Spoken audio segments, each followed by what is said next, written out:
Assalamualaikum warahmatullahi wabarakatuh.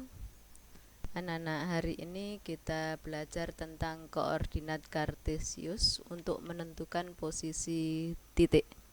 Sebelum pembelajaran kita mulai, marilah kita berdoa menurut keyakinan kita masing-masing supaya pembelajaran kali ini bisa bermanfaat bagi kita semuanya.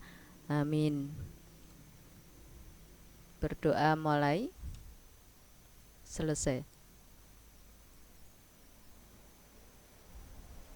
Bismillah. Kadinnya yaitu 3.2 menjelaskan kedudukan titik dalam bidang koordinat kartesius yang dihubungkan dengan masalah kontekstual. KD 4.2 menyelesaikan masalah yang berkaitan dengan kedudukan titik dalam bidang koordinat. Sedangkan pengalaman belajar nanti yang kita lakukan adalah yang pertama, menggunakan koordinat kartesius untuk menentukan posisi titik terhadap sumbu X dan sumbu Y. Kemudian yang B, titik terhadap titik asal 0,0, ini perpotongan sumbu X dan sumbu Y, dan titik tertentu A, B. A dan B ini bisa berubah-ubah dengan misalnya 2,5, 3,7 dan lain sebagainya. Jadi A dan B ini bisa berubah-ubah. Untuk yang kedua, menggunakan koordinat kartesius untuk menentukan posisi garis yang sejajar dengan sumbu X dan sumbu Y. Yang B, garis yang berpotongan dengan sumbu X dan sumbu Y. C, garis yang tegak lurus dengan sumbu X dan sumbu Y. Dan untuk kali ini yang kita bahas yang pertama. Jika kalian melihat denah peta perumahan, kalian akan melihat rumah sudah diatur sedemikian rupa, tampak tertata rapi dan dengan jalan yang tersambung satu dengan lainnya seperti garis vertikal dan garis horizontal. Tentu semuanya itu mempunyai maksud dan tujuan agar lahan yang ada dapat dimanfaatkan dengan seefisien mungkin dan semua rumah dapat memiliki akses jalan yang cukup memadai. Jika kalian cermati peta perumahan tersebut menunjukkan bahwa setiap rumah memiliki posisi yang berbeda-beda terhadap titik tertentu yang biasanya disebut sistem koordinat. Agar kalian lebih mengerti tentang sistem koordinat tersebut, ayo kita belajar sistem koordinat dengan baik. Kita mulai. Pengertian koordinat, posisi titik pada koordinat kartesius ditulis dalam pasangan berurut atau berurutan seperti ini, X, Y. Jadi ditulis X, Y. X itu adalah jarak terhadap sumbu Y. Sumbu Y ini yang vertikal anak-anak. Sedangkan sumbu X ini yang horizontal. Ini tidak boleh ditukar. Jadi yang horizontal ini sumbu X, yang vertikal ini dinamakan sumbu Y. Sedangkan koordinat ditulis X, Y. X ini adalah jarak terhadap sumbu Y, sedangkan Y adalah jarak terhadap sumbu X. Contoh seperti ini. Titik A, jarak terhadap sumbu Y ini adalah 2, berarti ini adalah 2,4. 2,4 artinya jarak terhadap sumbu Y 2, sedangkan jarak terhadap sumbu X adalah 4. Paham ya? Saya ulang lagi. Posisi titik A ini jarak dari sumbu Y adalah 2, jarak terhadap sumbu X adalah 4, maka ditulis 2,4. Jadi 2,4 ini dinamakan koordinat. Karena ini namanya titik A, maka A dalam kurung 2,4 ini dibaca titik A, koordinat titik A yaitu 2,4. Dan untuk ini 2 ini namanya banyak sekali. Ini bisa disebut koordinat yang pertama dari titik A. Bisa disebut ini adalah apsis dari titik A. Bisa disebut juga koordinat X. Bisa juga disebut jarak terhadap sumbu Y. Saya ulang ya. 2 ini sebutannya banyak sekali. bisa disebut absis titik A, bisa disebut koordinat X, bisa disebut koordinat pertama dari titik A, bisa disebut jarak terhadap sumbu Y. Sedangkan 4 ini bisa disebut ordinat titik A, bisa disebut koordinat Y dari titik A, bisa disebut jarak terhadap sumbu X, bisa disebut koordinat kedua dari titik A ini ya. Sedangkan 2,4 dinamakan koordinat. Paham ya? Kita lanjutkan. Kedudukan titik terhadap sumbu X dan sumbu Y. Perhatikan titik A ini, jarak terhadap sumbu Y. Jadi jarak terhadap sumbu Y adalah 3, jarak terhadap sumbu X ini adalah 6. Maka A ini bisa ditulis berapa koma berapa? Jarak terhadap sumbu Y 3, jarak terhadap sumbu X ini 6, berarti 3,6. Bisa dilihat dari sini. Jaraknya ini 3, bisa dilihat dari sini 3,6 di sini. Titik B sekarang, jarak terhadap sumbu Y ini bisa dilihat di sini 4 kan? Kemudian jarak terhadap sumbu X ini bisa dilihat di sini. Berarti B koordinatnya adalah 4,4. Titik C, perhatikan jarak terhadap sumbu Y ini ada berapa ini? Karena berada di sebelah kiri sumbu Y, maka jaraknya ini 1, 2, 3, 4 diberi negatif 4 karena berada di sebelah kiri sumbu Y. Berarti negatif 4, ini berada di atas sumbu X, berarti koma positif. Negatif 4, positif 3 atau negatif 4,3. D ini di sebelah kirinya sumbu Y, berarti ini jaraknya dilihat dari sini, dari pusat sumbu, perpotongan sumbu X dan sumbu Y ini negatif 6, kemudian jaraknya ini 5, berarti negatif 6,5. Kita lanjut. Titik E, jarak dari sumbu Y bisa dilihat di sini negatif 5, ini negatif 5. Titik F, negatif 3, negatif 3. Titik G, dari pusat ini 2, kemudian ini ke bawah, di bawah sumbu X negatif ya, berarti ini 2 positif, negatif 6, berarti 2, negatif 6. Titik H sekarang, yaitu 6, dilihat di sini negatif 5, berarti titik H adalah 6, negatif 5. Paham ya anak-anak? Kita lanjutkan. Posisi titik pada koordinat kartesius ditulis dalam pasangan berurut, yaitu terurut X, Y. X tadi apa? X adalah jarak dari sumbu Y, sedangkan Y adalah jarak dari sumbu X atau jarak terhadap sumbu X.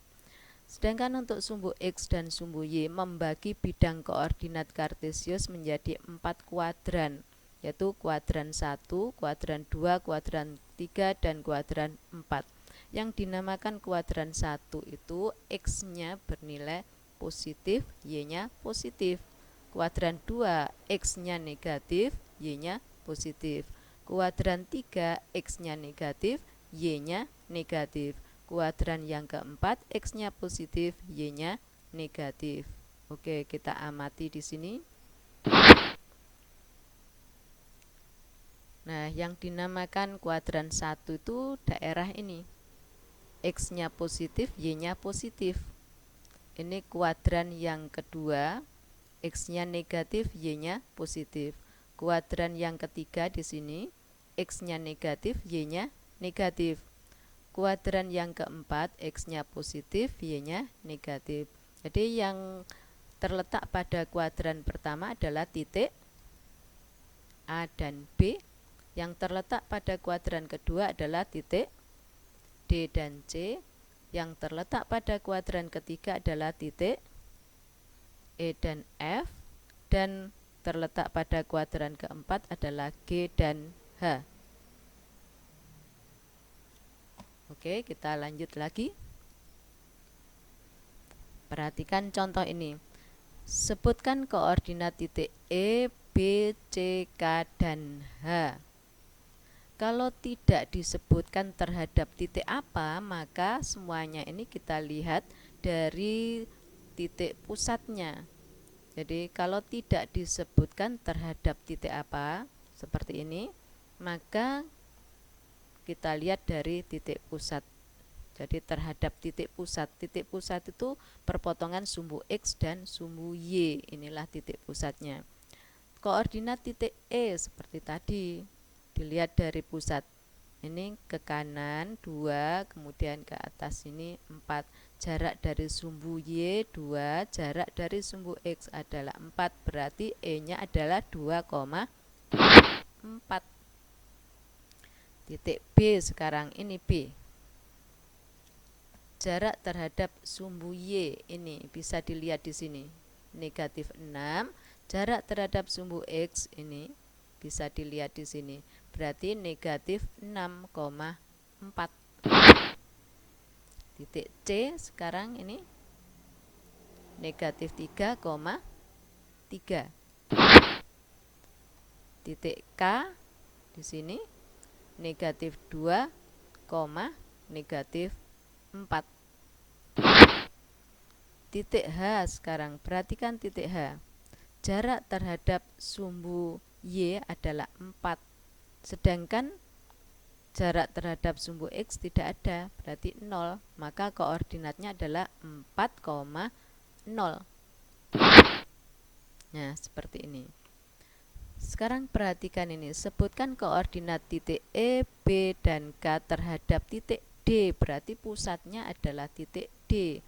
Kalau tadi pusatnya adalah pusat sumbu, sekarang pusatnya titik D. Titik E terhadap titik D, perhatikan ini. Dari titik D ini 2 ke kanan berarti positif 2, dilanjutkan 2 ke atas berarti positif 2. Maka koordinatnya adalah 2,2. Titik B terhadap D, dari D ke B 1, 2, 3, 4, 5, 6. Berarti negatif 6 karena ke kiri, dilanjutkan ke atas 2. Maka titik B koordinatnya adalah negatif 6,2. Ini jika terhadap titik D ya. Kemudian titik K. Titik K di mana ya? Ini titik K. Terhadap titik D, berarti dari titik D ke kiri 2, berarti negatif 2. Ke bawah 1, 2, 3, 4, 5, 6. Ke bawah 6 langkah, berarti negatif 6. Maka ini negatif 2, negatif 6. Paham ya anak-anak? Ini supaya dibedakan. Kalau ini tidak disebutkan terhadap titik apa, maka ini terhadap pusat sumbu ini. Ini terhadap titik D. Oke, kita lanjutkan lagi. Diketahui titik P dan titik H serta titik S. Tentukan H dan S terhadap titik P. Jadi posisi titik H dan S terhadap titik P, berarti pusatnya adalah P. Kalau sudah digambar seperti ini, kita bisa melihat H terhadap P, H terhadap P, berarti pusatnya P. Dari P ke H ke kanan 1, 2, 3, 4, 5, berarti positif 5 kan? Koma ke atas 2, berarti positif 2.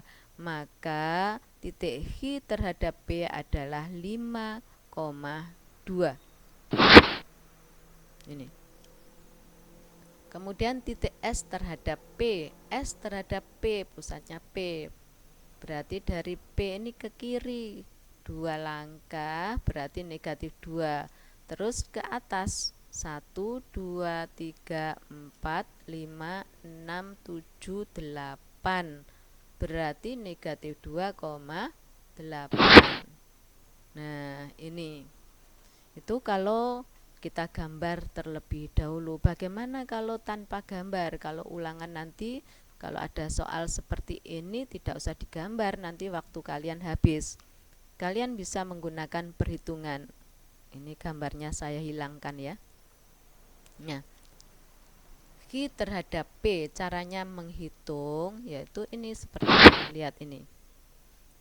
X Q berarti koordinat pertama dari Q dikurangi koordinat pertama dari P, koordinat kedua dari Q dikurangi koordinat kedua dari P. Saya ulangi, koordinat pertama dari Q ini kan dikurangi koordinat pertama dari P, berarti 2 dikurangi negatif 3, negatif 2 dikurangi negatif 4. Baru kita hitung 2 dikurangi negatif 3 ini sama artinya 2 ditambah 3 yaitu 5. Negatif 2 dikurangi negatif 4 sama artinya negatif 2 ditambah 4 yaitu positif 2. Maka hasilnya 5,2. Sama kan dengan ini? Sekarang S terhadap P kita gunakan seperti ini. Berarti koordinat pertama dari S dikurangi koordinat pertama dari P, koordinat yang kedua dari S dikurangi koordinat kedua dari P. Perhatikan ini. Koordinat pertama dari S ini negatif 5 dikurangi negatif 3, 4 dikurangi negatif 4.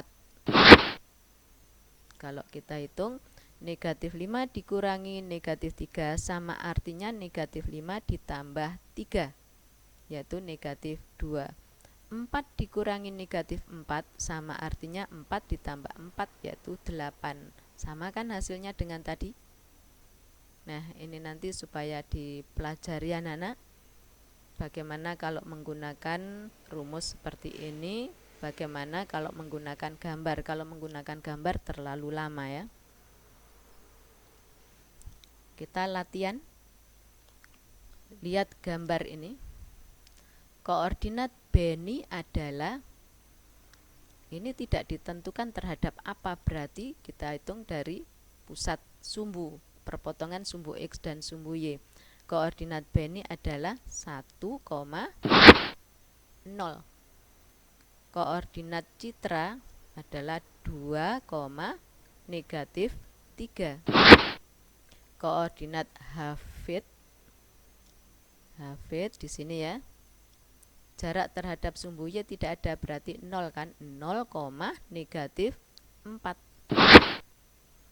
Koordinat Ari ke Adi, perhatikan Ari ke Adi, dari Ari ke Adi kita melangkah ke kanan 1, 2, 3, 4, 5, kemudian ke bawah 1, berarti positif 5, negatif 1. Nah, absis koordinat Fani. Absis itu tadi apa sih? Kalian masih ingat? Absis adalah koordinat yang pertama. Fani ini koordinatnya kan negatif 4, negatif 2 kan? Berarti absisnya adalah negatif 4. Koordinat Ari terhadap Adi. Lihat, kalau Ari ke Adi berarti dari Ari ke Adi. Sekarang koordinat Ari terhadap Adi berarti pusatnya adalah Adi. Ke kiri 1, 2, 3, 4, 5, berarti negatif 5. Ke atas 1, positif 1. Maka koordinatnya adalah negatif 5,1.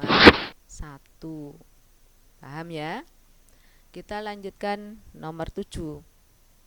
Koordinat Beni terhadap Fani. Beni terhadap Fani berarti dari sini 1, 2, 3, 4, 5, berarti positif 5. Ke atas 1, 2, berarti positif 2, 5,2.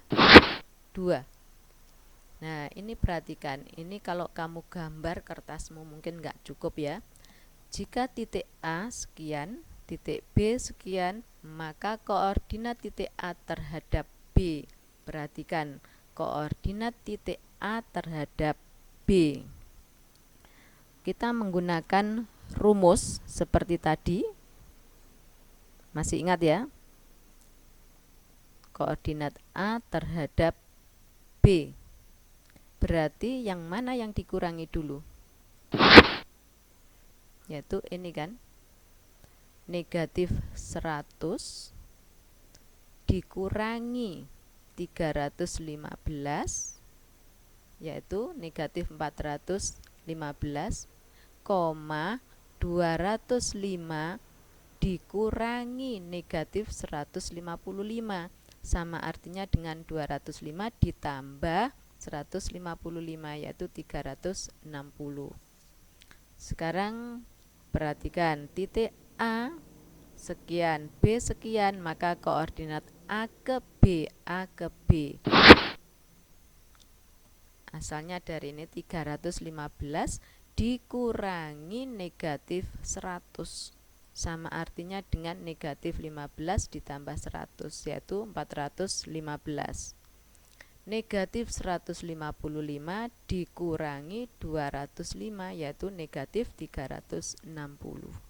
Yang terakhir, jika titik P 5,2, maka jarak P terhadap sumbu X adalah titik-titik.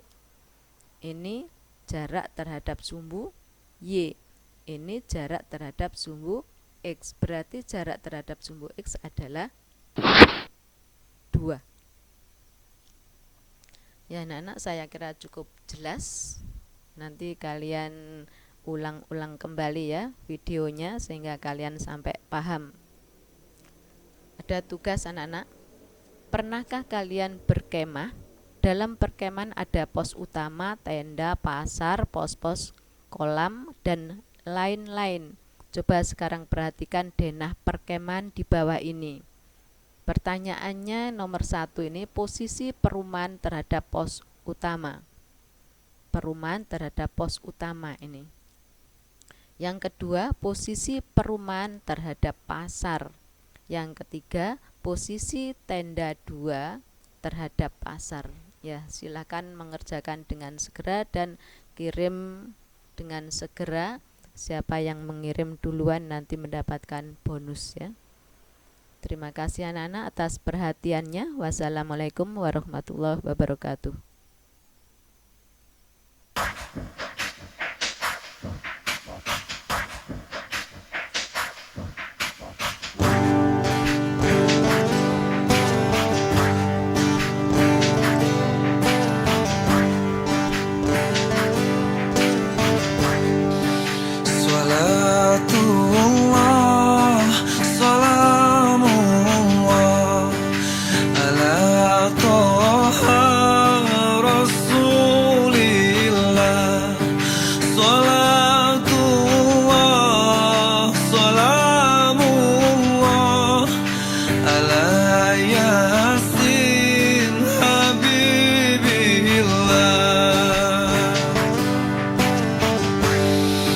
Tawa